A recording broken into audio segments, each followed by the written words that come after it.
Oh, even better. Even better. I was gonna do one. I was gonna do it on the show. All right. Well, we're here. We're here. Third podcast in 17 hours for this guy. Yeah, that's crazy. That's crazy talk. Yeah, my weekends are not weekends. we were just discussing our drinks and shots for the show. So we had last week. I had tequila, so I poured some tequila. This is Grandma's tequila, so we're gonna do that one to her. And then I also had a Big Sips or a Buzz Ball. So my lovely wife got me this Buzz Ball. Oh, the blue one. Okay. I had the red one, but I drank it while I was waiting for you. And then I had such a shitty experience with my old fashioned last week because I made it and it was horrible. Now in my head, I was blaming it on the whiskey, right? I was like, it was the whiskey's fault. I've never had that whiskey in an old fashioned before. So I asked my wife and my beautiful son to make me one today to see if it really was the whiskey or if I suck. And so they made it wasn't the whiskey, was it? They made this guy right here, no ice because fuck ice. And fuck ice hard. Nope, it was me. I suck. That shit's phenomenal. Mine was garbage. So it was me. You know what's weird about ice? Ice seems to like sometimes ice kills drinks with just, no repercussion. Just like, and that's the problem, right? The problem is that ice just runs around doing whatever the fuck it wants with absolutely no repercussions. And now, especially what I've learned is especially that happens when you're in Minnesota. And you, my friend, are in Minnesota. And my wife was very concerned about you guys last night and this weekend. And I said, no, they're a few hours away. So they'll be okay. But I say with my whole chest, fuck ice. And this shirt, get these hands.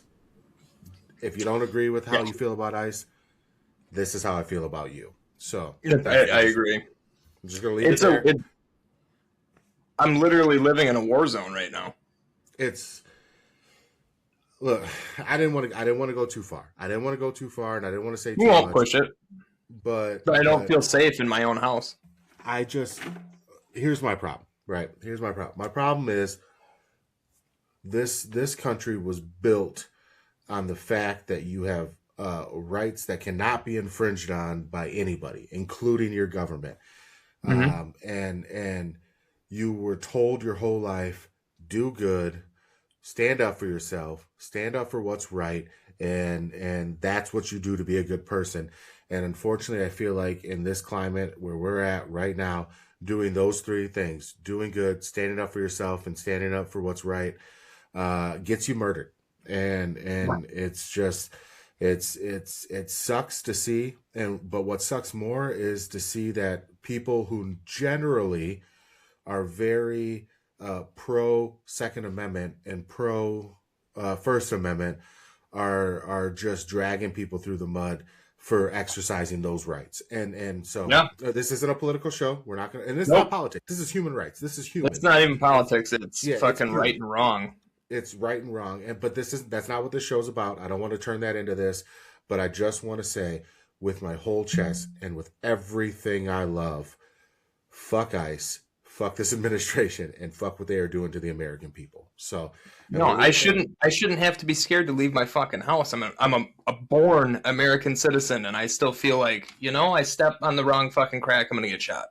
Yeah, you help somebody stand up when they've been pushed down, and you're gonna get shot, and that's crazy. It's unbelievable, insane. It's unbelievable. So again, this is wrestling. We have a fun show for you guys. We do not want to turn it into anything like that. But I have so much funny fucking news. This show is about to do a 180 real quick. But we both Tyler and I feel very strongly about people. We love our people. We love this country that we live in. I love America. Blessed. Yeah, we're very blessed to live in America. And I just wanted to stay America. What is happening to our country needs to be dealt with. So. Not this episode, not this platform, not this show, but it needs to be dealt with. Me and Colton covered it a little bit yesterday on Straightforward Comedy, Which we need that logo sent to us, by the way, that you made. Do you like that one? I like it. I like it. You guys yeah. Go with it? Okay. Yeah, we haven't. We're not. The episode doesn't come out until Wednesday, so we had time to edit, and then I got to make a TikTok. I got to make a Twitter for the show, and then we needed a logo. And I was like, Rankin's made one already, and it looks really fucking good. So I'll send it to me, or just send it right to him because he's the one that's doing the computer shit anyway. Okay, cool. I'll send it to him, and I was gonna talk to him too if he wants to combine Riverside. Do you guys do Riverside? Yep. If he wants to combine all that and put it under one umbrella, we could do that because then all the shows will be under one. I can help. He can help. Then we got multiple people. Like if something's going on with me, he can jump in and do ours. So. Oh shit, that's a good idea. I'll talk to him about it. Maybe I can make one for like the umbrella. Yeah. And we'll move all of our shit into that umbrella. So. Yeah, I like that. Okay. All right. Yeah. All right. So we'll talk about those at the end. I want to touch base again on those shows at the end. All right. So before we do anything, we need to get back to this. Cowboy shit, baby. New shirt, the King of Hearts, and then you read the back for me before we started because I didn't get a chance to read it. So. I'm going to read it again because it's worth saying. Owen Hart, enough is enough, and it's time for a change. I have never heard more truer words than that right now. I picked a really good shirt for today. Fuck. You fucking did, man. You really did pick a good shirt. Like I'm kind of mad that I don't have the one that I wanted to wear today because that one, that's awesome. But this will do. I was telling Cassie just because of how happy I was because I do love Owen. Who doesn't love Owen? If you don't love Owen, there's something wrong with you. But this is my third Owen Hart shirt, and this is my sixth Hart Foundation shirt. So either Owen, Brett, I have a Hart Foundation shirt, and I have a British Bulldog shirt, and I have two Bret Hart shirts. So maybe it's 7. I might have 7 Hart Foundation shirts right now. Those shirts were so clean, too. Like, I love their color schemes. I love how clean the shirts were. I love it. They're great. Let's do a shot. Now, am I doing vodka pickle juice, or am I doing apple pie? It's up to you, my man. It's up to you. It's you pick, man. I'll show the people. Last week, my spins were vodka and liqueur, and this is Dr. McGillicuddy's. And if you can read that right on the bottom, it says liqueur, and it counts. I made a whole batch of apple pie this weekend. I had I saw 750 bottles, so 7 regular bottles of liquor, like full of this thing, and then I still filled up a half-gallon milk carton after that. So I have it all down. I have it all down in the fridge. So Marissa loves it, which is crazy because she doesn't drink. And so I've just been randomly pouring up shots of this shit. We've been drinking. I think I've witnessed with my eyeballs every time that she has drank in the last 2 years because she'll do one shot on camera or on the show and then she's fucking done. Yep. Like every now and again, and it's really rare, but every now and again, I'll be like, hey, you want to do a shot? And she'll be like, yeah, you want to film it? And I'm like, no, this is just for us. Because we don't always film them. But yeah, like pretty much though, if you see her doing a shot, that's her only shot she's done in recent time. So, all right, let's do the liqueur, and I'll do I got my buzzball and this. We'll save this for the end. Anyway, so we'll do. I got my buzzball. Are you guys busy in August? Sir, I don't know. I'd have to get you the exact date, but me and Cassie are going to. Rockfest. We're going to Rockfest this year because guess who's fucking headlining? Who? Limp Bizkit. Listen, last time I saw a Limp Bizkit concert, there was quite the riot. I'm excited. Is Rockfest in Eau Claire? Is that the one that's in? Cadott. Okay, so right outside of. Okay. Yep. Yeah, let's get it. Let's get that on the books. I'm down to go. We'll have to find some babysitters. Yeah, I think my dad is gonna watch. Shit, we'll bring the kids to him. What? I can't think of anybody better to. Grandpa Tim. I said I can't think of anybody better to rear my child than Grandpa Tim, but I don't think I want to say it that way. He's fucking. Look what he did with me. I turned out all right. Yeah. I turned out okay. Listen, Etta might be pissed that we don't take her to Rockfest. That's the thing. I think because Cece likes Limp Bizkit, and I think and I've been asking Cassie, I'm like, how old is too young? Because I swear to God, when we went 2 years ago to see Slipknot and Pantera, I saw kids that were at least 3 or 4 years old because it's a festival. It's not a concert. It's a festival. It's a whole thing. Yeah. So I almost wonder if we could. I almost wonder if we could bring her, but I feel like the only downside is she'd get pooped and tuckered out before Biscuit goes on, and it's listen, that's fine. So look, we have a cart, like a Jeep cart thing. That's like a whole, like you can lay down in it, you can chill in it, we can push them around in it. Oh shit! And it's like a wagon. Yeah, and it's heavy duty. Like we have Ezra and Etta in it all the time, so it's heavy duty. That would be nice. Because I think it's not like it's not going to be Woodstock '99, with the riots and shit everywhere. It's Rockfest. No, it's a bunch of dads. It's Cadot. Let's look into that. I'm down. And it's affordable. Rockfest is affordable. So. It's so affordable. All right, here we go. Right, I got apple pie going. What do you got going? Buzzball? I got berry cherry limeade buzzball. And I've already done one of these, and they're 15% alcohol, so let's have a good time. It sounds like heartburn to me, but all right, let's down them. If you see me internally burping over here, you'll know.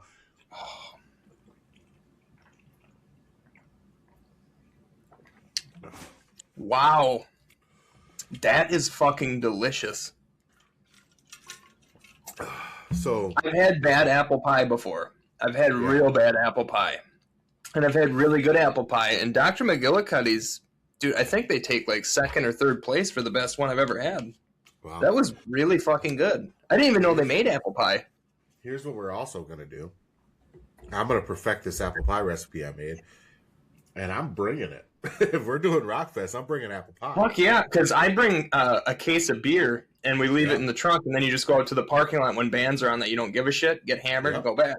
Yeah. I think I bought one beer, not last year. We didn't go last year because the entire lineup sucked, but the year before, I bought one beer. Still managed to get shithoused. Yeah. And that was throughout the 3 days. That's what I'm talking about. All right, man. What are we doing today? What do we got? Oh, first off, I learned my lesson, and this one is a chelada today. Just another beer. I didn't want to do too many shots yet. I understand. I got to be a dad after this shit. Yeah, no, I got to go get steak. I promised my boy we're going to steak tonight. Into the news and rumors. Oh, okay. Well, just in case, I forgot I got my acid controller right here. There you go. I have medical ones. Like I straight up had to get a hardcore prescription. Like a prescription? Yeah, like the extra strength. Yeah, I had one. She took me off. She was like, "You can't do it for too long. Your bones will go bad." I only take it when I get heartburn. I don't take it every day like they said you're supposed to. I have the same bottle of 120 that I got last year, and it's only like half gone. Yeah. Yeah, I heard that shit was bad for you long term. For your bones, yeah. That's what she said. Well, my doctor. Yeah, Cassie says lots of things are bad for my bone. But anyway. Advertisements popping up in Riyadh seem to indicate Tatum Paxley, Lola Vice, Thea Hale, Joe Hendry, Ethan Page, and Oba Femi are all scheduled for the Royal Rumble alongside all the major stars expected to participate, as in Brock Lesnar and Roman Reigns. But we're getting some NXT help up here. We should. And from what I'm reading, the Royal Rumble is going to be Oba Femi's I'm on the main roster now. That's going to be where he... I bet so don't expect him Monday. Don't expect him Friday.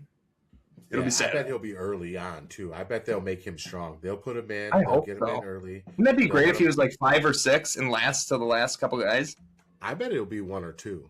and they'll throw him out there. Yeah, I think so. Wow. And they'll throw him out there, and they'll let him rock for a while. They may not let him last till the end, but they'll let him rock for a while. They maybe because they want to build him strong, and if they want to build him strong, they let that man go till Final 5, Final 4. They're going to test his cardio. I'll tell you that for sure.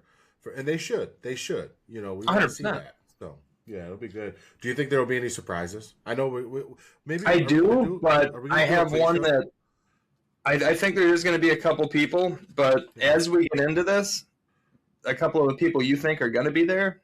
Yeah. Are we going to do a pre-show? I got some stuff, man. I got some fucking stuff. I pulled some really good news and rumors this week. Do you want to do a Saturday morning show? Saturday morning. Preview it? Just before the Rumble? Well, isn't the Rumble in Riyadh, so it's going to be on at like 9 a.m.? No, it'll be like 2 p.m.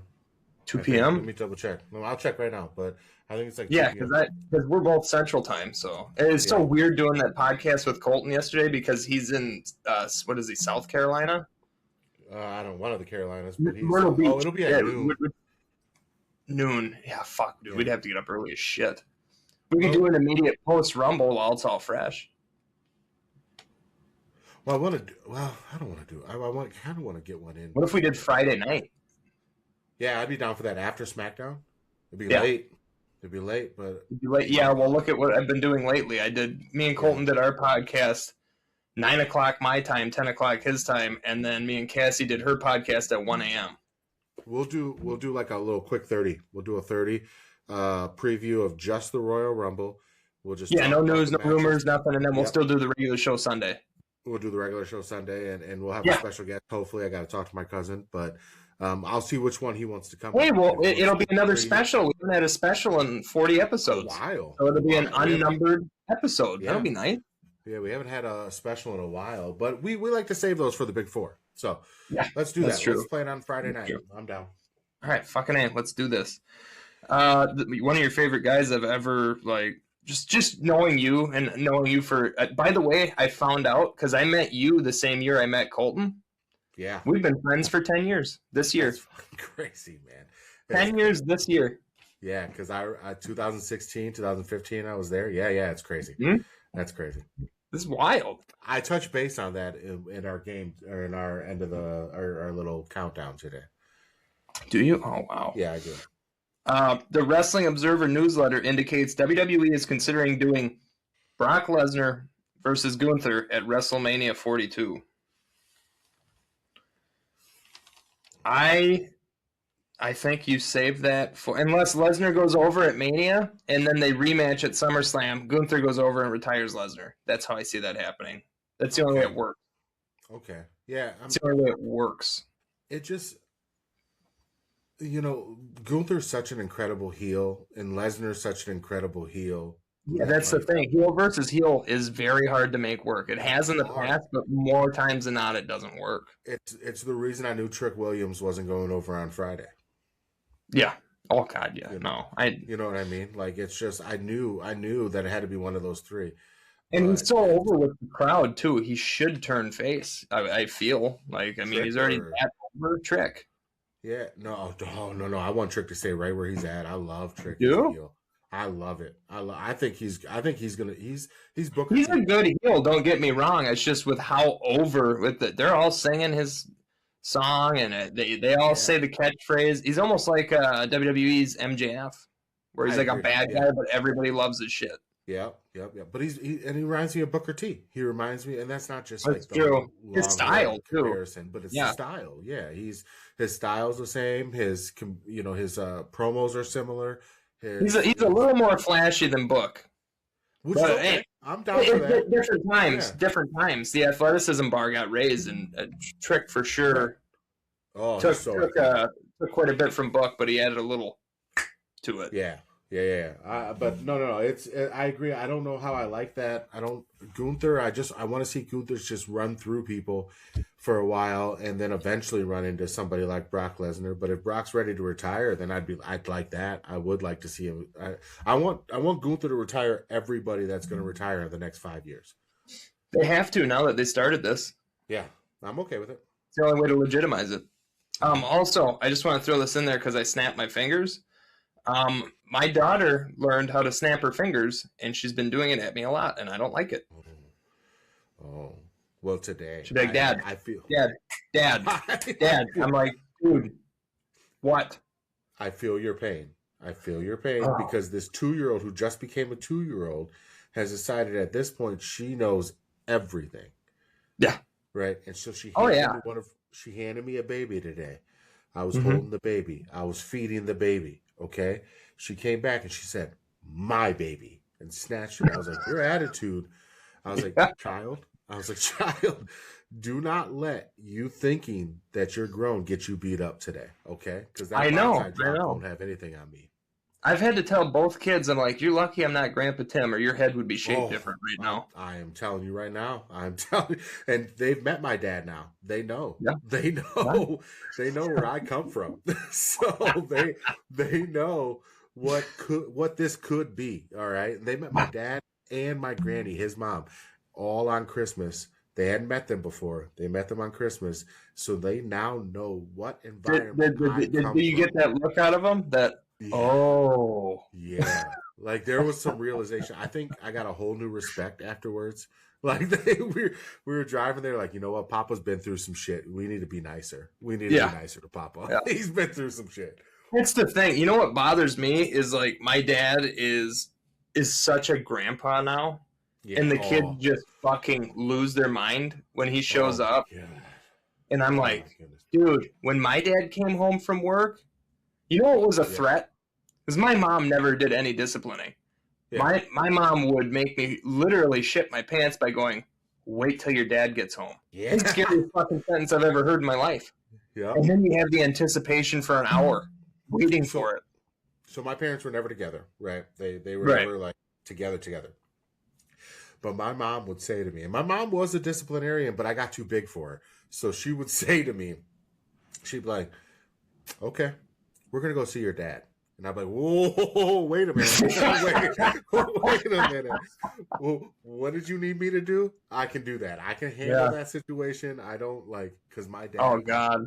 Oh, my goodness.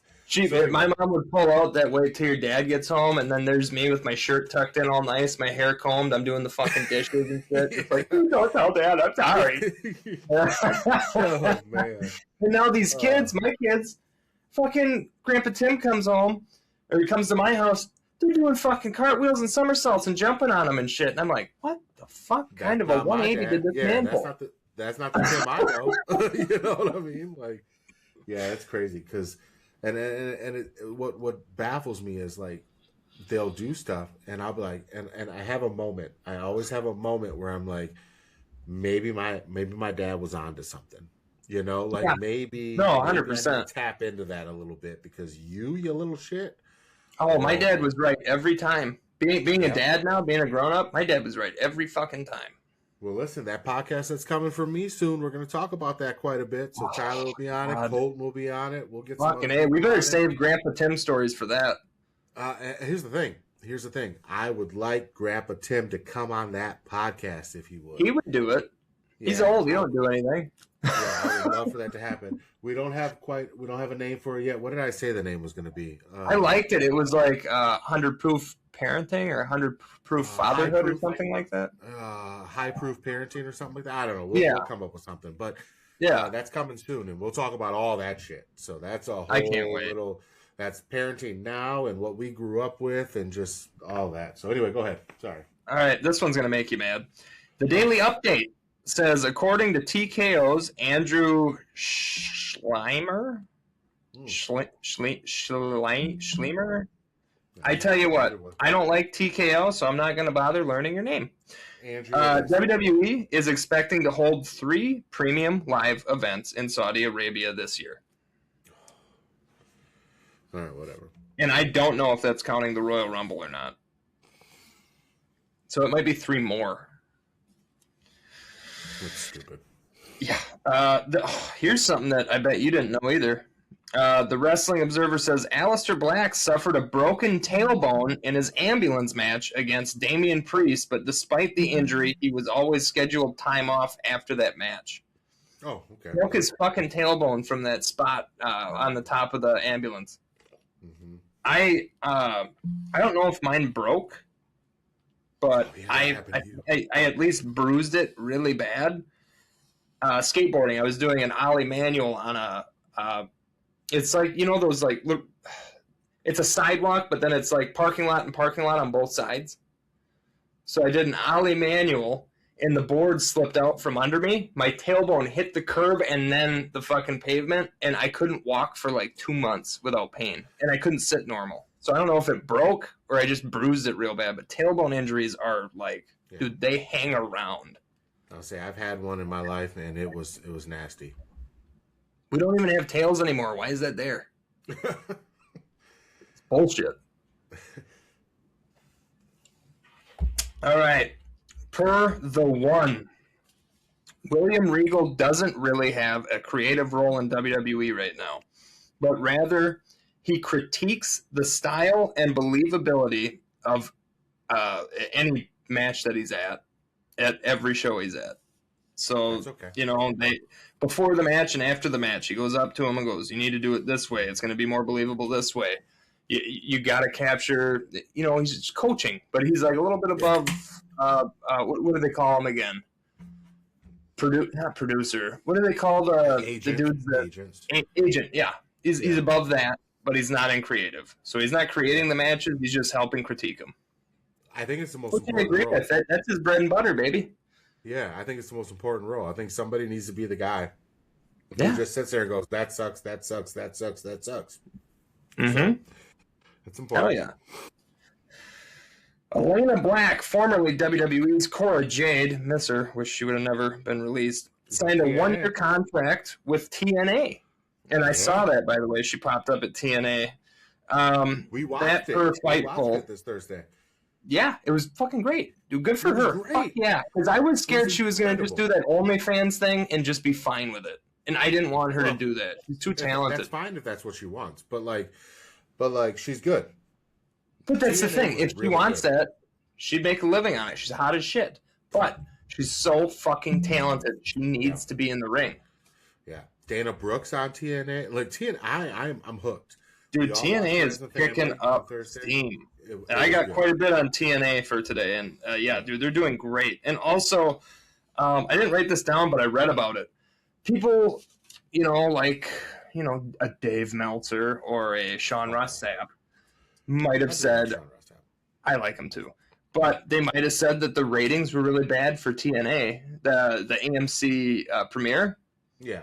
But it just came out this week that was only cable ratings. They did the algorithm on everything else, streaming service. It fucking killed, apparently.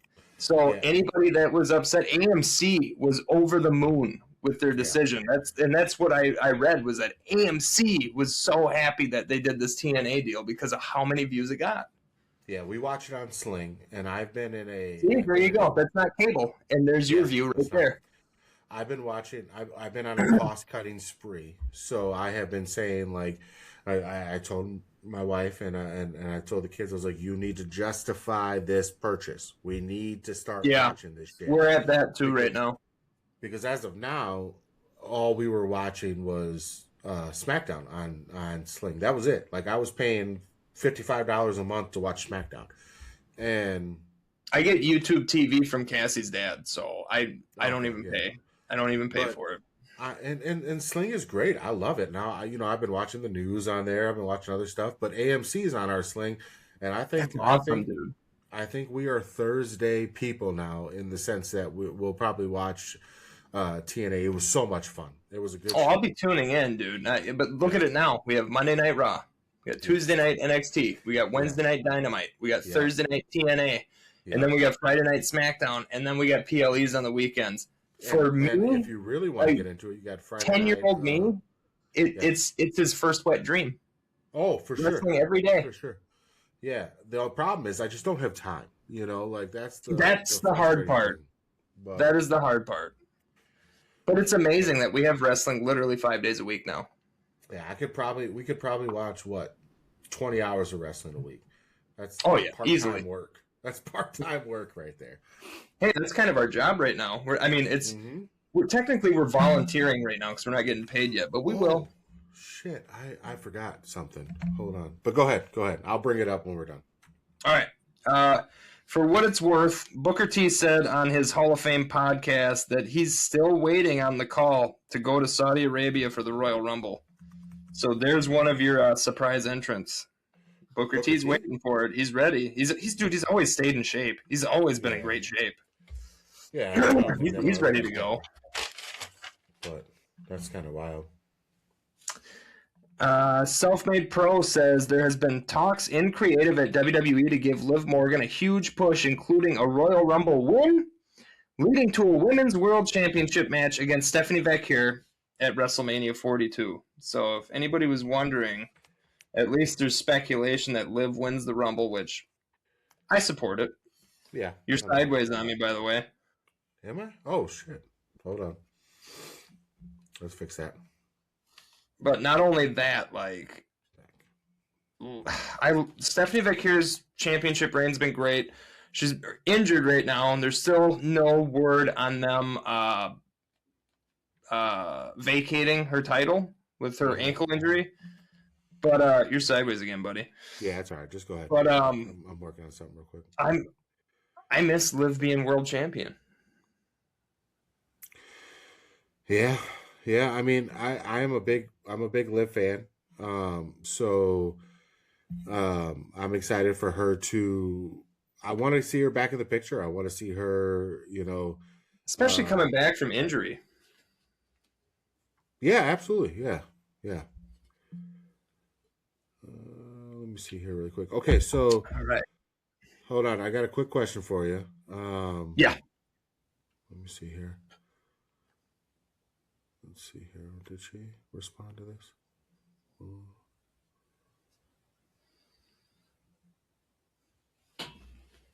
I want to see this here. Hold on.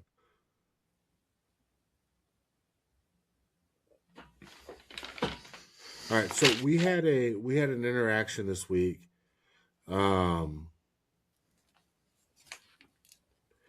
So we had an interaction this week. With a creator on, let me pull this up, on TikTok. Okay. Right? And awesome creator. Her name is the Pink Turnbuckle on TikTok. And she put up a question about like what was your favorite moment at WWE, and I kind of responded to like something that we would say. But she asked a question. She asked a question of us, and that was, what is your favorite moment since becoming a fan in WWE? What was your favorite moment that happened? And I told her that we would respond to it on the show, and I would tag her in it. So we don't have to respond now. We can think about it. We can do it later. But I just want you thinking about it right now. What is your favorite moment of, and let me double check to make sure I'm doing this right. Okay, favorite moment of all time is Stone Cold in the beer truck. Okay, hold on. Let me make sure I'm doing it right.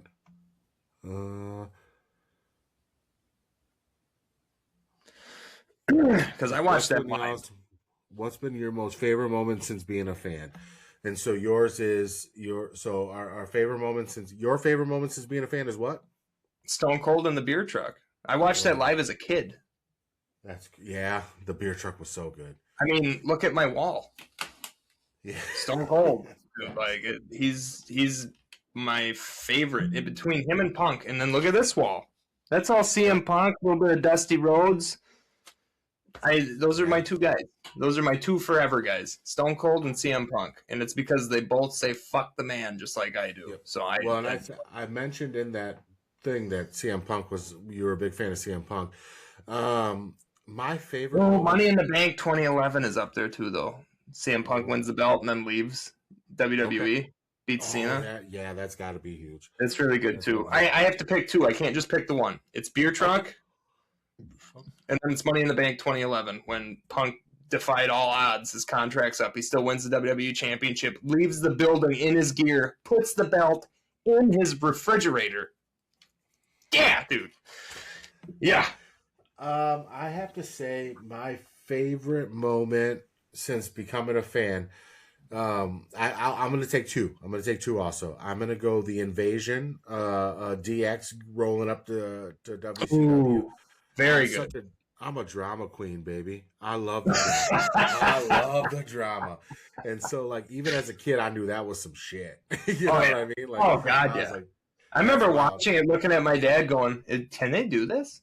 Yeah, yeah. My next favorite, my favorite wrestler of all time until recently, because I've had words with him, not personally. He doesn't know me, and I would never say this to his face. But it is The Rock versus Mankind, that I Quit match. That's a great, the recording. You know what I'm talking about? Yep. Where Rock, he was already passed out. He was unconscious, and he's just beating him. You know what I mean? Handcuffed. Yeah. And I just remember that being, I was like, what just happened here? What, are you serious? What just happened here? So I remember being very confused by that, but in a good way. I loved it. It was a great match. I got one more to add, and it's just because it's always stuck right here. It's not going to be my favorite. My favorite is still the two I said, but it's got to be number 3. Yeah. The very first ever Buried Alive match, because my dad was working at the Ritz, which was a bar that my grandma owned. And we stopped to hang out with my dad because it was dead. Nobody there. And for some reason, my grandma had a VHS player in the bar. Yeah. So we watched that pay-per-view, and I couldn't tell you anything else on the card but that Buried Alive match that I watched. Yeah. And then at the very end, Taker's hand comes out of the grave and starts doing this. It's always stuck with me, and I loved it. And it scared the shit out of me. I was already scared of Undertaker, but now I'm like, you can't even kill him. He's Jason Voorhees. Oh. Well, let me add one more then, because I'm on that path right now. So, like, on my screen. Way to go, Pink Turnbuckle. Way to get us on this. Got us going.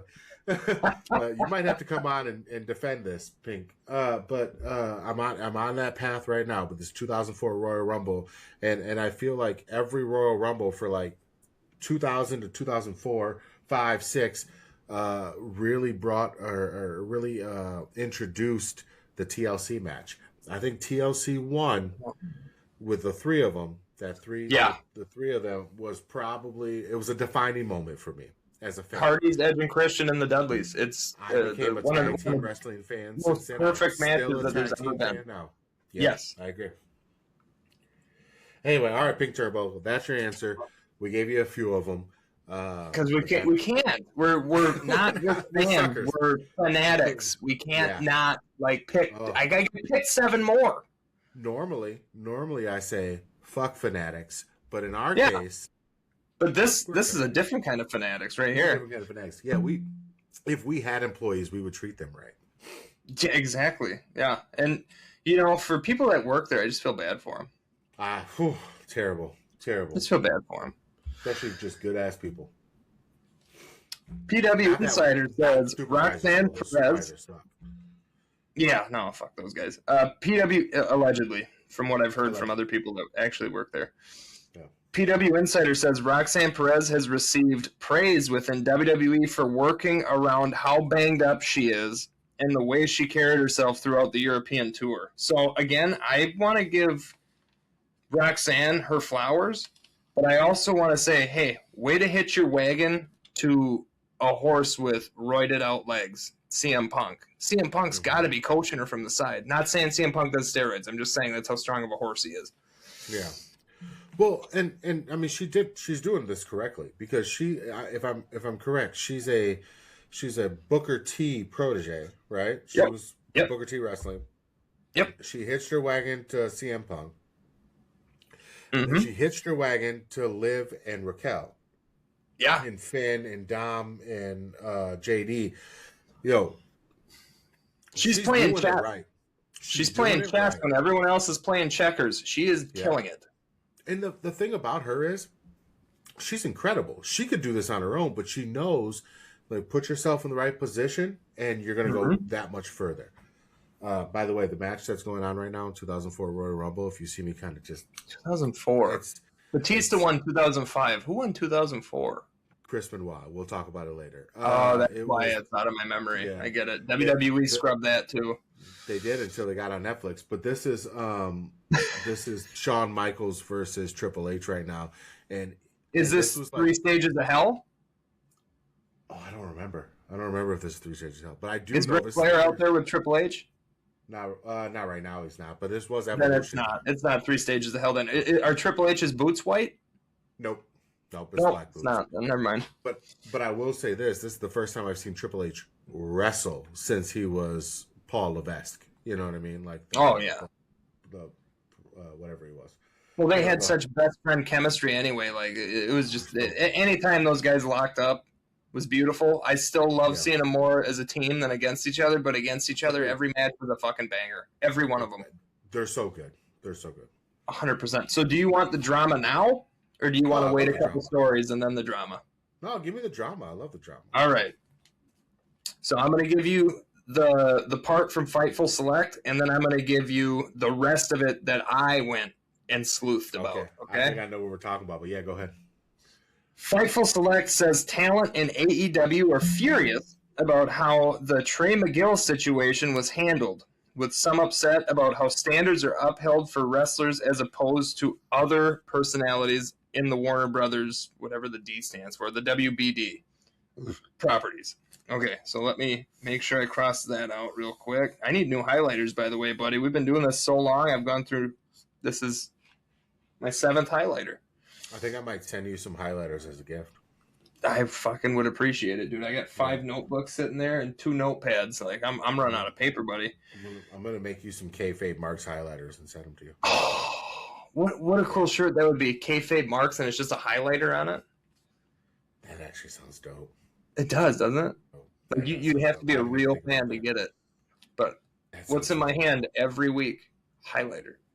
We're gonna someday. We're gonna talk about the way you hold highlighters, but it's not today. But we're gonna talk about it. Dude, my wife picks on me too. I write like this. Yeah, we're gonna talk about it. It's gonna come up. I know. I might as well be doing this.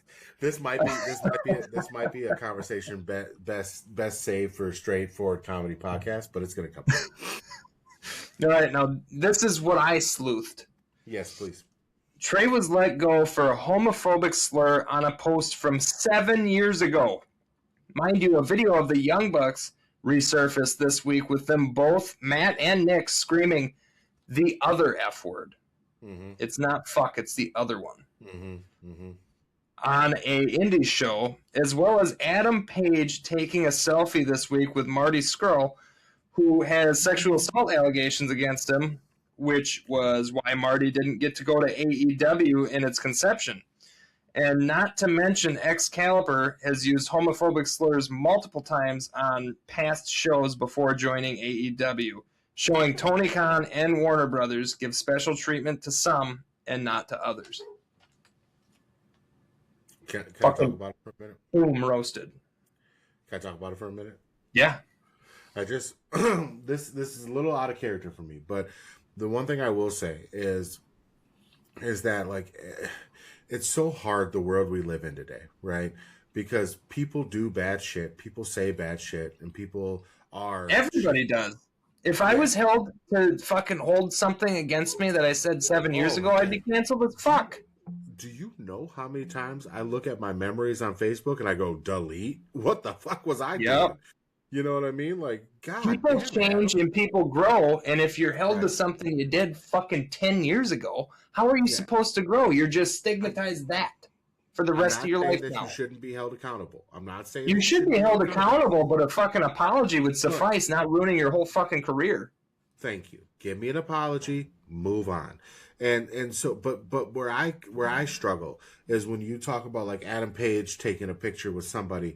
It's so, like, how do you keep track of all these people who do dumb shit? Like, you see somebody that you haven't seen in 10 years, and I don't know this is the scenario, so I mean, don't kill me on this. It's about 7 years or 6 years, however long AEW has been a thing, because Paige and Marty were part of Being the Elite. You remember Being the Elite? Yeah. So you're a part of a group, you're part of a history, and there are plenty. There's a guy that I know from up there, up north, that killed his father, right? Went to prison for it. And I used to work out with this guy. We would be in the gym. We worked at Straightforward together. This was in Eau Claire, but we okay, I was gonna say, I know? It was Eau Claire. You might, but I knew this guy, and and he went to prison. I think he might be out now, and he served his time. If I saw him again, I'd give him a hug. I'd ask him how he's doing, and I'd be like, "What the fuck were you thinking, man? What did you do that for?" And so if there's a picture of me and him talking, I've known him forever. He did something bad. This is my chance to now talk to him and be like, "What the hell were you doing? Why would you do that?" You know, and there's a whole story around it. And there's all this stuff. I'll send it to you. I'll send you the stuff. But you know what I mean? Like it's one of those things. Like that's about as bad as you can be. You know what I mean? And right. Not to minimize anybody's bad, but it's just like, you know, sometimes you don't really realize that, you know, somebody did something bad, or they did do something bad, but you've known them from the past, and this is your one opportunity to say, "What the hell were you doing?" But somebody took a picture of you while you were doing that. You know, it's exactly crazy. Like, I'll never forgive child molesters, though. I won't do that. No, that's a different story. We're not talking about that. That's not this. Yeah, but, that's not that. Like, I mean, we don't talk. I'll say it right here. Now you did that. I used to say the other F word all the time. That's just what we used to call each other. Yeah. Hey, how's it going? You know, it was like, instead of God, what do the kids call each other now? Cuh? Don't they call each other cuh now? That's what we called each other. Hey, what's up, F word? That's just how we talked. And it wasn't okay. And we can. It wasn't okay. No, yeah, but we can say now. It was also a different time. Right. But you and I now can say everything's under a microscope. But we can say now we've said things, and it wasn't okay, and I shouldn't have said that. I shouldn't have done this. And we learned from it, and we grew as people. But I'm not that person anymore, right? And so sometimes I think there needs to be a little bit of grace. And so anyway, the point of that was just to say, like, the Trey Miguel situation. He showed up on TNA. Also, TNA could do the funniest thing in the world. They did like a suitcase thing, and one of those suitcases is "You're fired," and so that would be hilarious if he got the "You're fired" case. I've seen those videos of the suitcase things too. Yeah, it's like a deal or no deal thing. Yeah, it is. Yeah, but most importantly, people change. People have bad stuff in their past. As long as they repent for that, in the sense of just saying, like, I did something bad, I shouldn't have done it, I can take that. As long as you live your life differently now. But if you still live that way, fuck you. You know? Right. And the thing is this is 7 years ago. Right. I was able to pull up a video of Matt and Nick screaming something pretty fucking terrible from, I think it was like a 9-year-old video. Mm-hmm. And then we got Hangman Adam Page taking a selfie this week, and Excalibur saying some fucking horrendous shit 10 years ago, 8 years ago. Everybody had some fucking shit they've done. Why is this kid being... I want to remind you that 7 years ago was 2019. Oh my God. COVID was 6 years ago, right? That's crazy. 2019 was 7 years ago. So, you know, in essence, I'm saying, like, you should have known better by 2019. Yeah, should have known better by 2019. But you said something stupid. You have an opportunity to come out. And again, I don't know much about this situation, so I'm just talking. But everything I know about it, I've already told you. Okay. Well, if somebody came out and said, like, hey, man, that was my bad, I wish people just apologize. I'm tired of this shit. Just apologize. Just say, like, hey, my bad. I should have done that. But we're going to move on now. Like, that was horrible. I've apologized to the people that need to be apologized to privately, because this is between me and them. Now let's move on. You know, I think, you know, if you're man enough to apologize, I think you're a real asshole for not accepting it if it's a real heartfelt apology. If it's real. Yeah, 100%. Yeah, if it's a real heartfelt apology. Yeah, not just somebody that goes... And it didn't... you know, like my kid, how she spills a drink and then goes, sorry. I'm like, you're not fucking sorry. No, you're not sorry. No. Or, oh, my boy does that all the time. He'll be like, oh, sorry. I'm like, no, you're not. Because I call her out on it every time. Every time. You looked at me before you did that, you little shit. I saw you. Mm-hmm. Like, well, you're not sorry. You're sorry you got caught. But that's a different story. That's a different story. Exactly. All right. Moving on. But that was one of the biggest drama pieces, but we still got one more yet. Don't worry. No, that's good, though. That's good.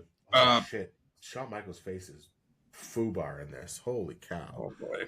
PW Insider says Rusev and the Street Profits have been kept off WWE TV for strategic reasons, keeping them fresh for when they have a creative direction.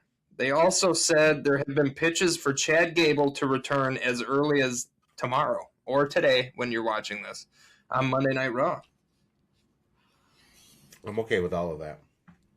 I get it. I mean, if you don't have any creative direction, you don't want to just throw them out there for a fucking squash match or just when there's more things that have to be. I'd rather them do something real than give them a break too. Let them rest up. Let them heal up. Let them work house shows all day. 100%. Don't expect Chris Jericho anytime soon. PW Insiders, Mike Johnson says Jericho's band Fozzy is booked with shows throughout the end of this month through February 21st. So I don't even think he's showing up for the Rumble anymore. I still don't know. I've been seeing different things, so we'll see what happens with that. I almost feel like if ever there was a swerve, it would be that Fozzy's on tour. He books a whole bunch of shows around the Rumble, but none of them are the actual Rumble date. And yep. Fozzy's he returns and he disappears for another month. Or all of a sudden he books a show for a Royal Rumble date, but they don't actually do that show. Something can happen. I don't know. I'm still holding out a little bit of hope that he shows up at the Rumble, but there's a lot of speculation that he's going to show up at Elimination Chamber. I would prefer him show up in a role where he is challenging Adam Pearce for general manager than him in the ring, personally. Ooh. That's a hot take. It is. Well, that's what I mean. Right now, what's going on with Adam Pearce? Who else would you call? There's two people I can think of. He's suspended, right? Adam Pearce, or is Paul Heyman calling for his suspension for touching Braun? Calling for Paul Heyman said. Paul Heyman said that he got a call from somebody that even. I saw his face when he got the call. Doesn't want to hear from. So, in my opinion, it's Stone Cold. Or it's Chris Jericho. Ooh. It can't be Vince. Please don't let it be Vince. But it's one of those other I've been seeing speculation on that too, but I'm choosing not to report on it right now. That's okay. We'll talk about it. This one's going to bother you because I think this name sucks. WWE filed a trademark for the name Royce Keys. It's led to speculation that could be Powerhouse Hobbs' WWE name. And then I can't remember if it was Fightful or... I think it was Bodyslam.net said that it's confirmed that Powerhouse Hobbs' name is going to be Royce Keys. That's just a bad name. Unless Powerhouse Hobbs wants it, yes. But, that's a terrible name. I hope that's not the case. You can't, in my opinion, you can't have Matt Cardona be Matt Cardona and not let Powerhouse Hobbs be Powerhouse Hobbs. Yeah. So... I don't like it. If that's the case, I'd be pretty frustrated. If somebody else is Royce Keys, that's fine, but I'd be pretty frustrated. Yeah, it's a jobber name to me. I just don't like it. It is. Fightful Selects Sean Ross Sapp says, Will Ospreay was backstage at AEW show in Orlando to start the early parts of getting checked by medical for a return. It was believed he'd be out for a year. So everyone was excited to see him and excited to see how far ahead of schedule he is on a return. So that's kind of cool. Freak of nature. Yeah, he's a freak of nature. I hope he gets back healthy and quick. Yeah, he's something else, man. Yeah, I like Will Ospreay. I think he's great. He's good. I just killed fucking 2 highlighters in this one show. I'm going to use my handy-dandy 4 colors, and then on the back... What's that? It's a highlighter. Because this is the pen I do my notes with, by the way. Every week. Every week. I might like take a video of me picking out the highlighters that I'm going to send you. I'm sending you. Do some fun colors. I'm sick of pink and yellow. Oh, I like orange and blue. I'm gonna send you some highlighters. Me and Ezra are gonna go pick some out for you. I love it. All right. Fightful reports that Bully Ray helped produce backstage segments involving AJ Styles, Frankie Kazarian, and Mike Santana on Impact's premiere on AMC. They also say TNA has talked about keeping him involved, but no plans for him to get back in the ring. But I'm all for it, Bully. Yeah, he needs. Boyd's got a. He has quite the mind for the business, and I am not upset about him being involved in anything. Yeah, sometimes he's a little too intense for like the LFG show, but I like Bully. I think he's got a great mind. He understands the psychology of it. Busted Open is one of my favorite shows in the world. Yeah, it's really good. I listened to it on Spotify. All right, okay, so that highlighter's gone too. So we've gone through 3 highlighters now. It's orange. We are on orange, ladies and gentlemen. We went from yellow to pink to yellow to orange. All right. One episode, just killing highlighters. WrestleVotes Radio says like you work for ICE. Oh my god, fuck. WrestleVotes Radio says WWE is locked in to a match between AJ Lee and Becky Lynch at WrestleMania 42. Yeah, of course. Yeah, that makes sense. I think I reported on that already, but now it's official. Like they're sold on it. Yeah. But I think the last time I reported on it, and it could be on the lost episode too, and I feel like that's probably why I had to say it again. It is. But they were talking about it, but now it's locked in, allegedly. Yep. It makes sense. Run it. One of my favorite stories from this week, Logan Paul on his latest vlog responded to the banned from Japan chants on Raw by saying he's not banned from the country in an official way. But he's banned. Yeah, he's banned from Japan. By the way, this was the last man standing match. I just realized what they were doing. Oh, okay. Yeah, but he's banned from Japan, and he's banned from Japan. I don't care what he says. Logan Paul's a GOAT, but also kind of a piece of shit. So kind of banned from an entire country. Tommaso country at that.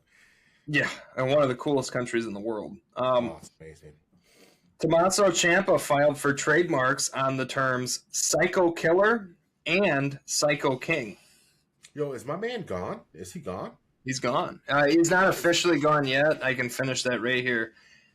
Dave Meltzer said there's been talks about Tommaso Ciampa trying to get into New Japan Pro Wrestling after his WWE exit, and he did go to, I believe it was Instagram, and posted that he's leaving WWE. He officially addressed it, so he's gone.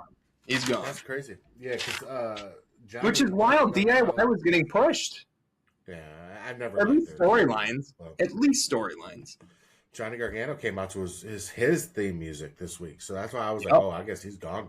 So yep, he's gone, man. But they didn't bring up DIY when he was out there. So no, WWE will do that thing that WWE does, where they pretend the guy never existed, and we're supposed to just forget about it. Yeah, which is stupid. Sources told Bodyslam.net that Drew McIntyre is expected to walk into WrestleMania 42 as the WWE champion. A rematch against Cody Rhodes is the likely match for McIntyre at Mania. That's fine. I'm really happy with Drew, though. I'm really happy he got that title. He fucking deserved what he's got right now. He ate so much shit for the last 2 years. Yeah. God. I think he's the right guy for the time. He's the right guy. I do too. Am I about to kill a fourth fucking highlighter? I'm starting to wonder, man. Like, I'm getting concerned about you and highlighters. Like, there's no way that many highlighters just all of a sudden dry up. Dude, look at this. I'm starting to feel bad for Cass. I only have 7 pages left in this notebook. These highlighters have made it through all these. Okay, all right. Well, that's and this one. The Wrestling Observer newsletter heard that WWE has no plan to turn Cody Rhodes heel because his merch numbers are too good right now. So a lot of people have been speculating Cody's going to turn. He's going to turn. He's not going to turn. It's going to happen eventually. But it'll happen eventually, but it's not going to be right now. I think a lot more stuff has to go bad for him. You got to remember, he's the dude that convinced John Cena to go from heel to face. A lot of bad shit's going to have to happen to Cody before he turns. But I need a lot of bad shit to happen to Cody. It's going to. Yeah, I need it to. Maybe another WrestleMania loss to Drew McIntyre. Maybe, some more shit happens. He loses at Royal Rumble. He loses at, he wins maybe Elimination Chamber or something like that. He gets there. He's not winning the Rumble. There's no way he's winning the Rumble. Stone Cold will always be the 3-timer. I don't think anybody will ever tie it or beat it. If anybody could, it's going to be him, but I pray that it's not him. But I think he wins the Elimination Chamber, like you said. I think it's the chamber that he wins. We'll talk about it when we talk to my 5 bottoms here in a minute. Yeah. And 2 more left, and then we're on to our countdown. Awesome. Sources in Saudi Arabia told The Observer that The Rock will get the largest offer ever made to a wrestler to do one match next year in Saudi Arabia at WrestleMania 43. The largest payout ever. I mean, if it's going to happen, it's going to happen from them, but it's still stupid. Man, and the whole reason The Rock is hesitating on it, allegedly, is because he thinks he's only got 1 more left and he doesn't want to retire in Saudi. The guy can do 2. He can do 2. Well, look at him. Of course he can do 2. Yeah, he can do 2. All right, last one, and this one, because I was one of those stupid-ass marks that bought this game. Okay? So seeing this news right here made me real fucking happy. Wrestling Intel's Alex McCarthy says AEW has parted ways with Nick Sobek, the senior vice president. This is a crazy title, by the way. Listen to this. The senior vice president of business development, partnerships, and video games. It's not clear if his exit from the company is related to the mixed reviews of the AEW Fight Forever video game. I'm going to tell you right now, the reviews were not mixed. That game fucking sucked. You stole money from me. I pre-ordered the fucking shit. And then instead of fixing your game or, saying, fuck it, we fucked up, let's make a new one, we're going to develop something better, you just kept giving DLC. Oh, here's more wrestlers, though, for your game that's fucking broken and doesn't work. Get him the fuck out of there. So what you're telling me is there's a job opening. There's a fucking job opening, all right. All right, I'm going to apply. I'm going to send my resume. Dude, just all I'm saying is take what, if you got it or whoever's going to get it, look at WWE 2K. I get some people want arcade wrestling games. I don't. The more realistic, the better. And still nothing has hit the realistic bar like 2K19. Still nothing. They're still trying to get back to 2K19. This is my pitch. All right, Tony Khan, listen up. All right, so here's what we're going to do. Okay, we're going to bring in some people from 2K19, not the top people. Okay, it'd be Ukes. Because Ukes left after 2K19. They need Ukes. Yeah, we're going to do Ukes. We're going to do the middle of people. We're going to put together a team, and we're going to put out a good-ass game. That's all we're going to do. It's simple.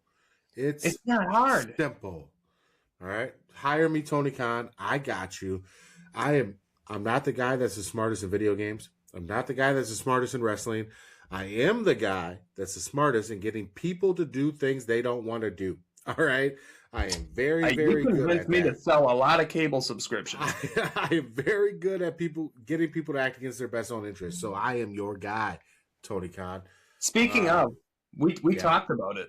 We talked about it. Me and Colton did about, I think there's only 2 people that won more Salesman of the Month trophies than me and Colton. A lot of people won 2. I'm not the only one that got 2 because Colton got 2. You're not the only one. No. I swear to God, Roki got 3, but I think Emily, whatever her last name is. Morose. I think she had 4 or 5. Emily needed that. She needed it. So sometimes those awards became motivation. That's all it was. I'm not going to lie to you. Did you know I'm legally related to her now? I did not know that. That's why. If anybody didn't know, my grandpa is the milkman's baby.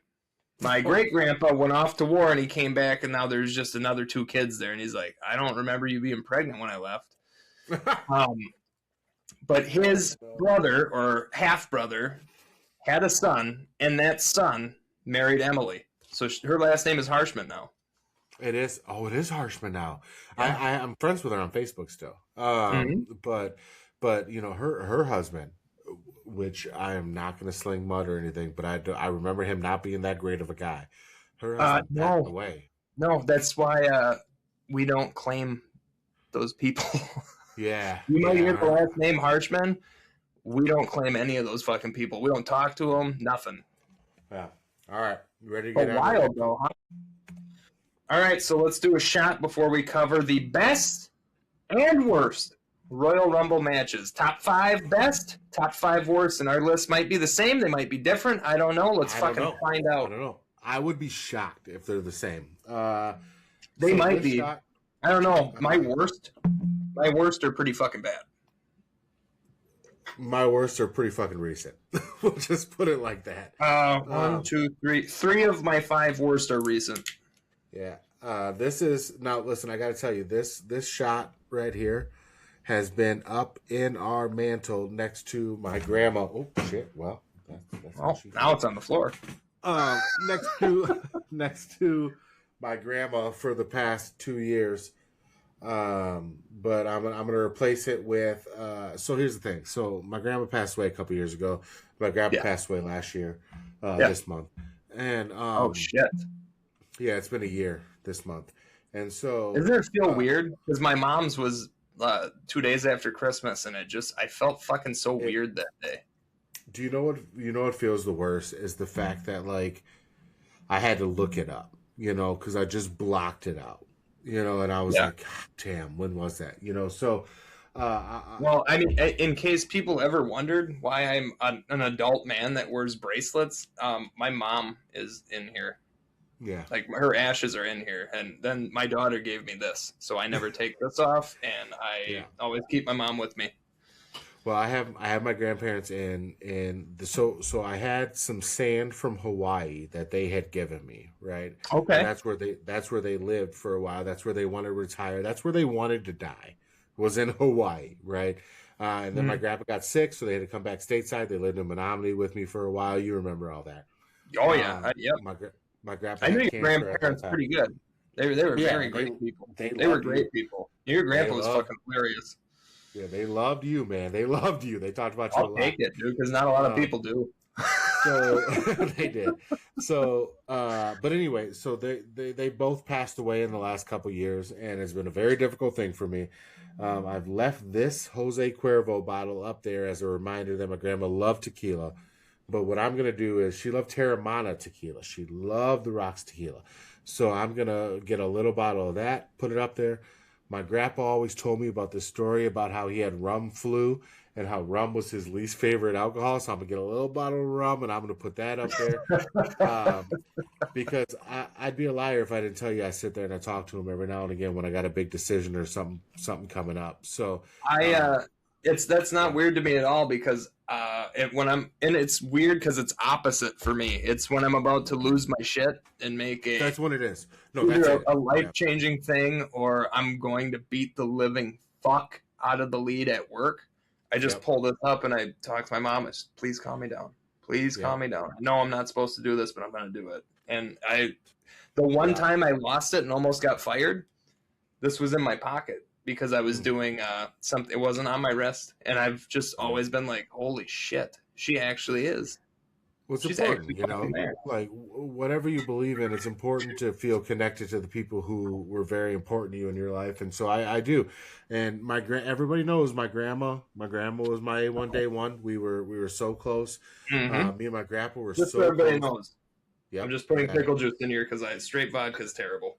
We were so close, and so. What I do is I say, we have a conversation. Then I go, all right, I love you, Grandma. You too, old man, because that's how I used to, I love you, G-Ma, and I love you, G-Pa. Or I'd say, I love you, G-Ma. You too, old man. And that was how we communicated. And so that the point of this is this shot is very important to me because ever since we've lived in this house, this shot has been there with my grandma. So you know what's wild? It's fucking weird. That all this is happening the way it is. Yeah. My mom's favorite drink was vodka. Oh. She was a vodka lady, and it was vodka Diet Mountain Dew. Okay. Now I know that this isn't Diet Mountain Dew. Throw some ice in here. This is what my mom drank. Yeah. Vodka Diet Dew. It's pickle juice. It's the same color. When did your mom pass? What was it?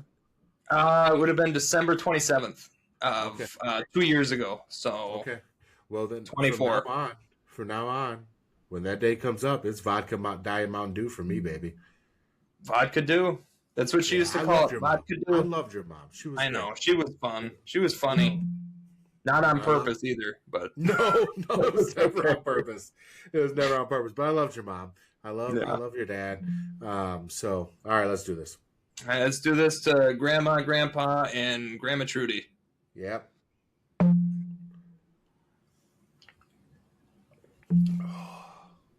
Yeah, she let me feel that one. Oof. Oh, by the way, I don't know how you used to fucking drink this shit. All right, all the time. By the way, 2004 Royal Rumble #1, Chris Benoit. #2, Randy Orton. Chris Benoit wins this one. He won. What a wild fucking lineup. Yeah, Randy Orton was the Intercontinental Champion back then. He didn't even have sleeves yet. He just had those three really bad tribal tattoos. Yeah, and then he's got the one on his arm.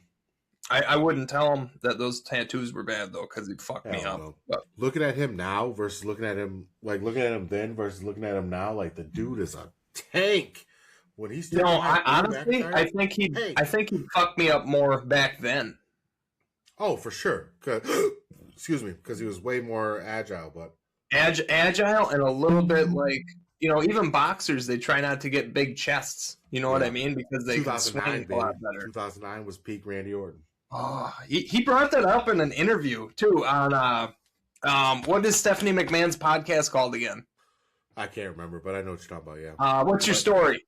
What's your story with Stephanie McMahon? I listened to the one with Randy Orton on it at work because I fucking hate my job and I just want to think about anything else but that. So I listen to wrestling podcasts all day. Stephanie's is a good one, and she hosted Saturday Night Main Event. That was dope. Did she? Yeah, she was on like good for her, dude. I don't understand how she's not employed by the company yet she's fucking employed by the company. But they keep saying she's not. When Joe Tessitore and Jesse Body Ventura normally are, that's where Stephanie was, and she did an incredible job. Well, I can get why Jesse's probably never going to be on again. His comments about the government a week and a half ago that I totally agreed with were wild, but they needed to be said. I got to tell you, I don't often agree with Jesse the Body Ventura politically, but I did that day. I tell you what, he runs again. I'm voting, and I don't vote. I think it'll be different for you. I tell you what, well, that's fine. Go ahead. I actually don't know what he runs on. I just liked what he said. Let me really quick. Let me run down last night. We'll just hit these. Yeah. Run through that quick. We'll just hit them and move on. We're not gonna do anything crazy. So the first match was the tag team titles match. It was Rio versus Liv and Roxanne. It was a good match. It was a great match. It was what you Rio retained. Right. The next one, I'm sorry. The first match was actually Cody Rhodes and Jacob, and that never actually happened. So Cody got on the rope. Jacob attacked him. Never actually started the match. They fought the whole time. Oh shit, that's Mark Henry. They fought outside the ring. They fought everywhere. Mm-hmm. It was awesome. I'm excited to see more of Jacob and Cody if that happens. They said that when Jacob comes back, he's going to get a massive main event push, and they're already showing that they weren't lying about that. Absolutely deserves it. He absolutely deserves it. He did a great job. And then it was Rio, and they retained a good match. But we'll see what happens with that going forward. AJ Styles and Nakamura.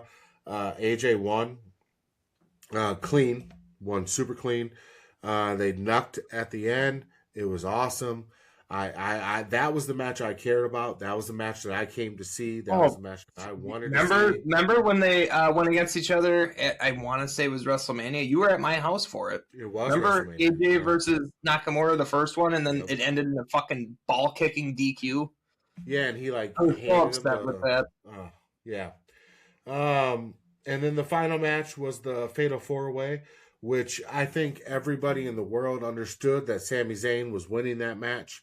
I mean, you're in Canada. The Royal Rumble was in Saudi Arabia.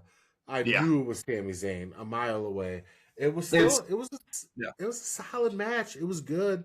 Well, Sammy doesn't have bad matches. The only thing that pisses me off is his like overselling underdog thing. Like, dude, you gotta change the gimmick now. The problem is like overselling. I look at Sammy the same way I look at Shawn Michaels, right? Shawn Michaels did that too. And every match he was in, he was bloody and he was falling all over the place, and then he'd fall on you and win. And it's okay for Sammy. The problem is, like, I would really like to see Sammy have some depth. I'd really like to see Sammy really get That's my whole thing. I want depth. I want just tell a different story in the ring, because I've seen this one so many times. I need Kevin Owens back. That's it. I need Kevin Owens back. And I thought we'd get it. I thought we would. I know that we're done with the news and rumors. Like, I know we're done with them. But from what I had read, and I didn't want to report on it because it's nothing for sure. I can't even remember who did it. It was probably Fightful or Bodyslam.com. Allegedly. But he's doing good. Mm-hmm. But WWE is still being very what's the word? Precautionary? Yeah. Precautionary. Is that the word? Precaution. Yeah, that's fine. Like, they're just like, we just want to make sure you're fully healed. We don't want to rush you back at all. But it's sounding like KO will be wrestling again one day, whenever it is. I don't know, but it doesn't sound like it's a career ender like a lot of people were worried about. It sounds like he's on the right track to come back. I hope so. I cannot remember what source it was, and forgive me, whatever source it is, because I always give credit, because I'm not the one that has sources. I'm taking the sources. We'll get there. Yeah, I'll get there, but I'm taking the sources. I'm just picking the most popular stuff and reporting on it. But it sounds like, allegedly, he's doing really good. And he looked good at Cena's last match. He looked healthy. And he lost weight, dude. He lost weight. I don't need him to. But, yeah. No, I don't need him to either, but I thought he looked – I never thought he looked unhealthy, but he looks in shape. You know what I mean? Yep. I'm here for Kevin Owens. I want him back. I thought we'd get at least a sighting of him this weekend, but we didn't. But it's okay. And I've always dug it. Gym shorts and a T-shirt, and he'll fuck you up. I love it. It doesn't have to be some flashy this or trunks that or a jacket this. Always just a fucking badass. I told you the first time I saw Kevin Owens, I was like, God damn it. A guy that looks like me should never be able to do that. You hated him. I hated him. But my hate was from it was jealousy. I am willing to admit that. Of course it was. It was 1,000% jealousy, because I was like, I can't do that shit. Yeah, because fast forward 2 years later and you're like, do you see what my buddy KO did? I'm like, when the fuck did you guys hang out?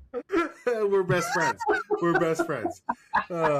So I hope, you know what? I got a new mission. He was like Moss. He had to grow on you. I got a new mission. No, I loved him. That hate was pure jealousy. It was love masked. You just couldn't admit it. I loved him. I loved what he did. I love who he is. I wanted to be him. That was the problem. Yeah. I can see the jealousy. Yeah. My goal this year, 2026. I want KO to know who I am. That's all I care about. Let's make it happen, dude. I now have, so I got to tell you, on my personal Twitter, I tweeted something out. This is funny, actually. I haven't talked to you about it. So I tweeted out one day, there's this show called Hey AJ, right? Yeah. Hey AJ was a show that was, it was a book that was done by Martellus Bennett, who was a tight end for the... I know Martellus Bennett. For the Bears and so forth, right? Mm-hmm. I grew up hating him. Yeah, exactly. He's so good. But he's a good guy. But I made a mistake, and I tweeted out a picture of this show, and I somehow tagged Marcellus Wiley in this show, right? Marcellus Wiley is also a former Cowboy, but a defensive end. Marcellus Wiley liked it, and other people retweeted it, and I deleted it. I was like, that ain't who I was talking to. So why don't you do that? Just let it flow. I don't know. So I reposted it, right?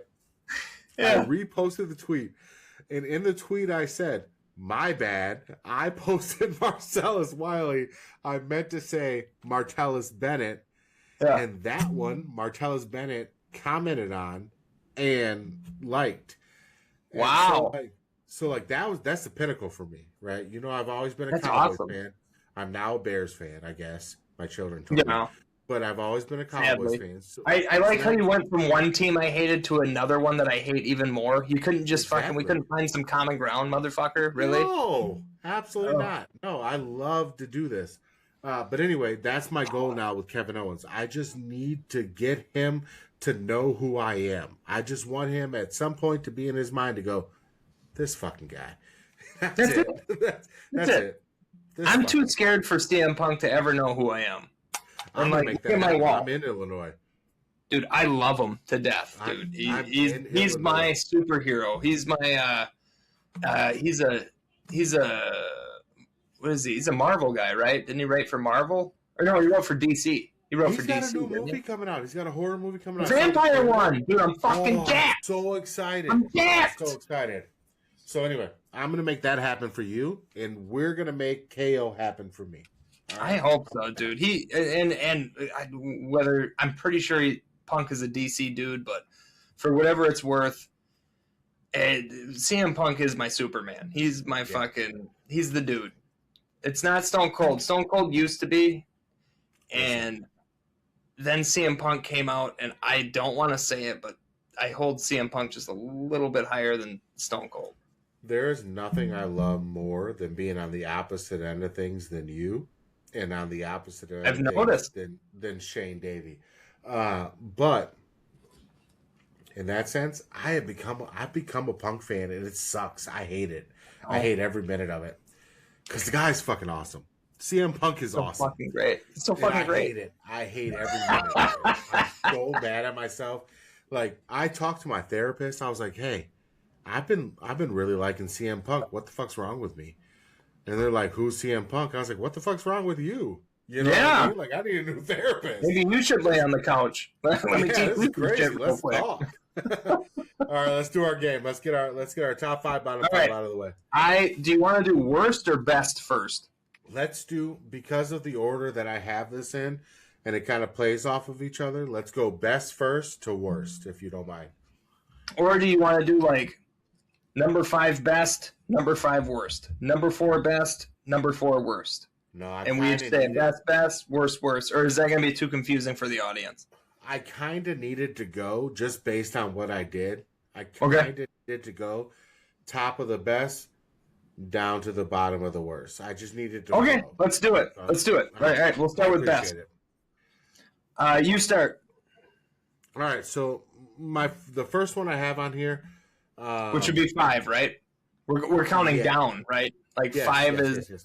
Okay. Yeah. Okay. Yep. 5 on both of them will be the top. So this is number 5, 1988. Jim Duggan won it. Is it Jim Duggan or Jim Duggan? Duggan. Like Jim you dug in. Duggan. Yeah. Jim Duggan won it. 1988, the first ever Royal Rumble. It was the year I was born. I watch it all the time. I do enjoy that Royal Rumble. That's Yep. Yeah. I love Jim Duggan. Yeah. All right. And I can't believe it. I'm not going to lie. The very first one didn't make my worst or best. Oh? I own it on DVD. I've watched it 17 times. No, it didn't make it. Only because it's the year I was born. If it wasn't the year I was born, I wouldn't give a shit. But it was good. My number 5, 2001 Royal Rumble. Stone Cold Steve Austin wins it to build to that Austin versus Rock. Like, let's fucking go. We'll skip ahead. That's my number 3, so we'll skip ahead. It's your number 3? I just killed this highlighter, too. I'm out of highlighters. That's all right. Maybe this green one. Highlighted on the new ones. My number 4 is 96. That was the second win for Michaels. It was the first appearance of Stone Cold, and Michaels eliminated Diesel to win that. Ooh, that's a good one. And I loved it. I love 96. 96 is a good one. For me, number 4, I found a highlighter that worked. By the way, it's green. Oh, okay. It doesn't work very good, but it works enough. DX. Number 6 for me is 2006 Rey Mysterio. He broke the record for being in the Rumble the longest, more than anybody else. He was number 1 and he won it. And I know you. I know it. I know your feelings on it, but that was it's historical. It's a historical moment. Whatever. Like it wasn't even the first time a number one won it. Whatever. It wasn't, but I mean, like it was the longest that it went. Well, I will say I already told you my number 3, so I'll just go on. Do you want to give your number 3? Number 3, 2009, Randy Orton. Oh my God, man. That's a good one. That's a good one. Because I mean, everybody talks about 2009 Randy Orton, including what I was talking about was him being on Stephanie's podcast, and he said that so many people talk about how amazing 2009 Randy Orton was and how game changing it was. He's like, but what? Why? You know, it's almost like he doesn't like it. He's like, but you know, I'm here still. I get 2009 Randy Orton. He said that they talk about 2009 Randy Orton like it's a different person. So he kind of doesn't like it, but he appreciates it. Because it was. 2009 Randy Orton stands separate. But, yeah, 2009 Randy Orton, that was his fucking year. And that's my number 3. My number 2 is Chris Benoit. I know. 2004. I don't judge. I separate the man from the character. 2004, that match was good. I have it on the screen right now. I am literally watching 2004 Royal Rumble as we're talking. It was incredible. Booker T just came out. It was a great one. Chris Benoit won. He went from 1 to win. I just want to add, I should like professionally make chiladas for people because that thing is so fucking good. It's like candy every time I go back. I'm going to give you the recipe. You need to try it. No, don't give me the recipe. I want to try yours. I'll try it when I see you. Fuck yeah, let's do it. Rockfest. Rockfest, yeah. August. All right, my number 2. 2008, John Cena returns. Nobody thought he'd be back for another like 4 months. He comes back and he fucking wins it. On top of it, the pop that he got, one of the biggest pops John Cena's ever gotten in his whole career. Yeah, that was a good one. My number 1 is kind of a personal love to my heart. It was 2018. Okay. You know what I'm talking about. Wow. 2018 was one of the first ones. That's Shinsuke, isn't it? It was Shinsuke, and it was the first women's. So it was Shinsuke and Asuka, right? And you know what brought me back? Shinsuke brought me back. You and Shinsuke brought me back to WWE. I lit the wick, but Shinsuke was the bomb on the end. It was. I think 1 or 2 years after I started watching again was the 2018 Shinsuke. So I was invested. The next year, my baseball team won the World Series. I was on top of the world. Oh right? Yeah, on top of the world in 2018. You were a terror to work for. But, oh my God, you couldn't tell me shit. You know what I mean? You couldn't tell me shit. Shinsuke won the Royal Rumble. The Nationals won the World Series in 2019. You couldn't tell me shit. So 2019, Shinsuke Asuka, that's my number 1 favorite Royal Rumble. Okay, my number 1, and I think this is the first one I ever watched, while it happened. Yeah. 1997, Stone Cold Steve Austin wins his first Royal Rumble by being eliminated, the refs not seeing it, him go back into the ring and throw Bret Hart out. Still my favorite spot. I love when they so good. Because that just put him over even more. And Bret was always a dude that was like, I'll always put Austin over because he's a humble dude and he's real. But I was watching. Also got screwed so much. He got screwed so much. Yeah, he did. He did. I watched so many shoot interviews this weekend, and I watched quite a few with Bret. And one thing is Bret will talk shit about Hunter. He'll talk shit about Shawn still, even though they forgave each other. He buries Vince any chance he gets. He fucking hates Hogan. One guy he will never say a fucking sideways word about is Stone Cold Steve Austin. Earned, not given. 100%.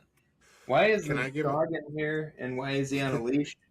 Because I don't want to running. Is that Cece? Okay. Yeah, it is. You want to say hi? Hey, baby. Yeah, I want to say hi. TV? You want to be on TV? Come over here. Look at the screen. You got to come here. Well, come on. Look at you're wearing your princess dress. You don't think they want to see you in your princess dress? You got a dress on? Yeah. You gotta give The amount spin. of dresses and the amount of money I've paid for these Frozen dresses is unreal.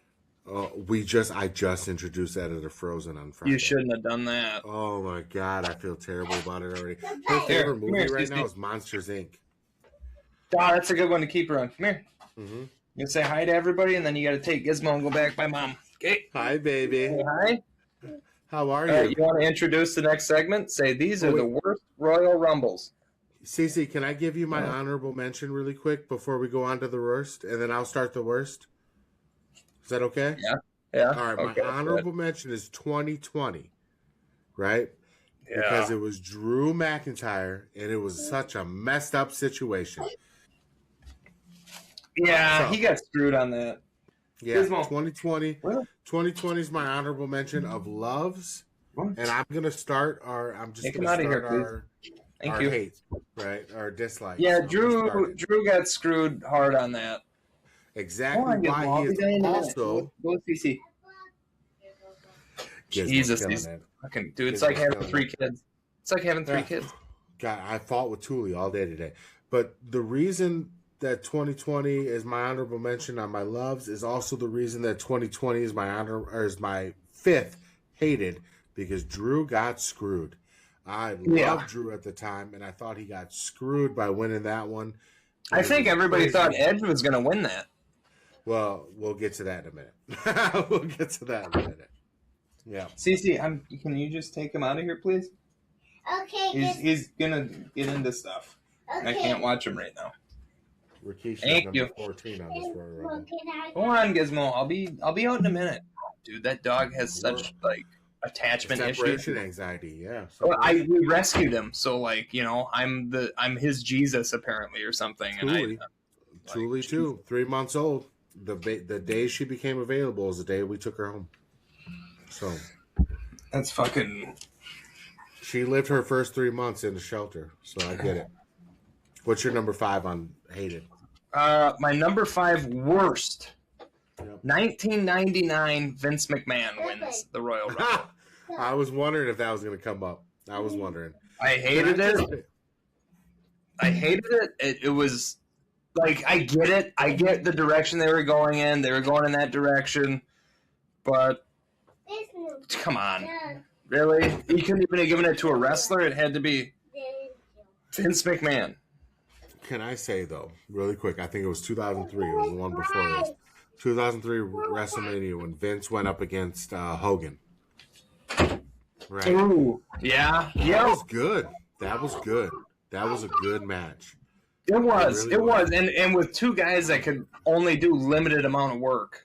That's okay. And they made it what it was. It was very good. I really enjoyed it. I actually really enjoyed that match. So, my 4th on this one was 2021. It did not make sense for me for Edge to win that one. I didn't. Yeah, that's a weird one. His pop. Not saying that he wasn't like the guy still Edge, but like the year for him to win it would have been 2020 on his big return. It would have been. Yeah, and that didn't make sense for me in 2021. I've never been a huge Edge fan. I was an Edge and Christian fan. I was a tag team fan. I was the whole them and the Hardys and Dudleys fan. But I was never a huge Edge as a single wrestler fan. And so it just didn't really hit with me the way it hit with other people. So 2021 is my least favorite on the 4th. All right. My 4th is going to be it's weird. And I think a lot of people like this one, but I don't. Do you remember the one Royal Rumble where there was co-winners? I do, yeah. 1994, Bret Hart and Lex Luger won the Royal Rumble. I thought that was so stupid. I think Bret should have just won it. I get that they were trying to make Lex Luger the next Hulk Hogan, which they were with the Lex Express and everything else. Yeah. Bret Hart should have won that. He should be the full winner. It's always at the expense of Bret. And I get it. That's now, true. He's kind of a crotchety old man, but damn, he's earned it because they just always took advantage of that guy. So, yeah, I'm with you on that one. It didn't make my list, but I get why it made yours. My number, what is this? My number 2 dislike? 3? Oh shit, I'm missing one. That's all right. My number 3 disliked is, and honestly, is probably my number 1. I'm gonna make this my 3 and 1, just because I only did 4. But I was in attendance for this one. Oh shit! It was 2022. All right, I had to watch that Brock Lesnar bullshit in person. I was so mad. Me, Shane, Evie, his daughter, and Ezra had to watch Brock Lesnar after he already got his ass kicked come back out and win that. I was mad. I was mad. It's worth 2 slots. I'm gonna take my number 3 and my number 2 are gonna be this one. I'll make my last one my number 1. Yeah, that was bad. It would have been number 6 on my. If we were doing top 10, it would have been number 6 because that was shit. I was there, and I hated it. It was in St. Louis, and it was an incredible card up until that moment. All right, my number 3, 2016 Triple H. Really? 2016 didn't make sense. Really? It didn't make sense. I know. I shouldn't even have to explain why Triple H shouldn't have won that. That's obvious reasons. It didn't make sense. Yeah, it was stupid. Go ahead. So I hit you with number 2 then, right? Right after? Yep. 2014 Batista. Oh. They announced his return. Yeah. He got booed the fuck out of the building when he won it. You should have never announced him. It should have been a secret. It should have been just... why are you announcing? Guess who's returning? Were you really worried about your views for one of the big 4? Were you really? Yeah. Have them be a surprise like they did with Edge. Yeah. But yeah, and then Batista winning it. And nobody wanted Batista to win because 2014 was the era of the Yes Movement. Everybody and their brother, including me, wanted Daniel Bryan to win that, and they didn't. And they still had to work him into the main event of WrestleMania because he was that over. Yeah, agreed. Yeah. Agreed. So Batista winning it in his 2005 win? Yes. Yep. Even though it ended with Vince McMahon blowing out both of his quads. But that's my next one, by the way. I'm on 2004. Is it? Now. Oh shit. 2024 is my number 1. Didn't want to see Cody win. I didn't want it. I didn't appreciate it. Now, I will say now at this point where I'm at in life, I appreciate Cody, but I still didn't need him to win that Royal Rumble. Okay. Yeah. The back-to-back thing, right? Was that it for you? Yeah, that's what bothered me is the back-to-back, and I'm concerned about this year. I am truly concerned about this year, and I do not need that to happen. I have some fears. I have some fears about this year. Let it be Stone Cold. I do not want it. All right, my number 1, 2015 Roman Reigns. When the WWE Championship was on the line and he was the number 1 entrant, and Vince McMahon was pushing him harder than I've had to push any shit out of my ass in my whole life. I don't care if I ate fucking 3 steaks and 2 hamburgers. I don't have a gallbladder, so. We've had Vince is pushing him harder than pushing the fucking square peg through a round hole and somehow pushed it through still. It was too much. He was number 1. We all knew he was going to fucking win before the match even happened. Then The Rock comes out and is confused, like, why are you not cheering him? I'm not used to being booed. What's this? It was just, it fucking shit. I hated it. Can I say that,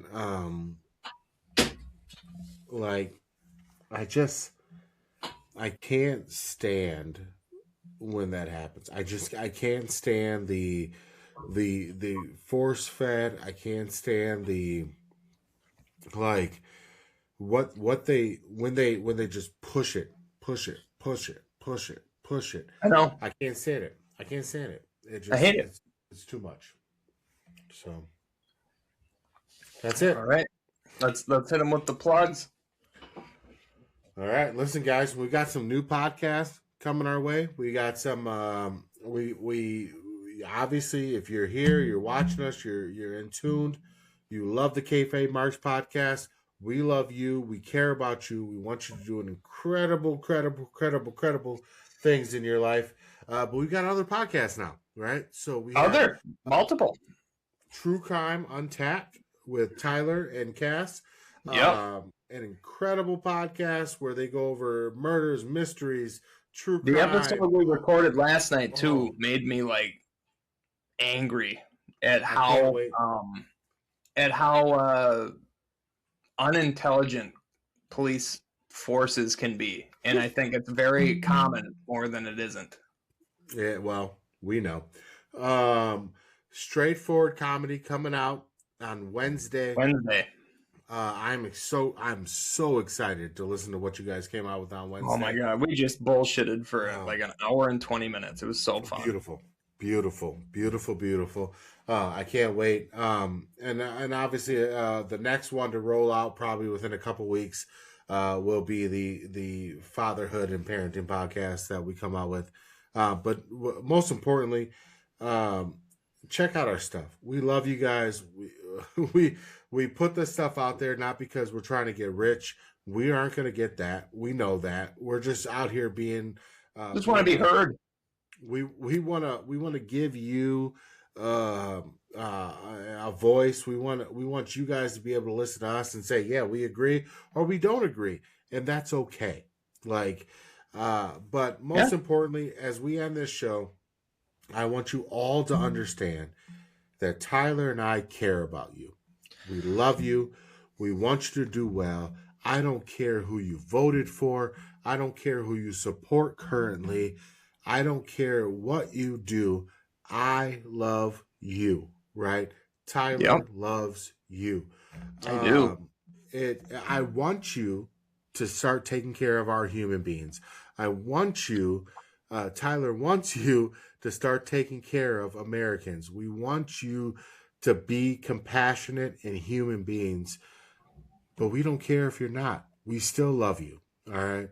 If I met you, I'd hug you. I think our whole thing is we got kids, and we don't want them to grow up in this shit. So everybody just fucking please get it together and let's fucking fight the right fight, please. Just stop. Right? Just stop with the bullshit. Left, right, center. Who cares? It don't matter. We're humans.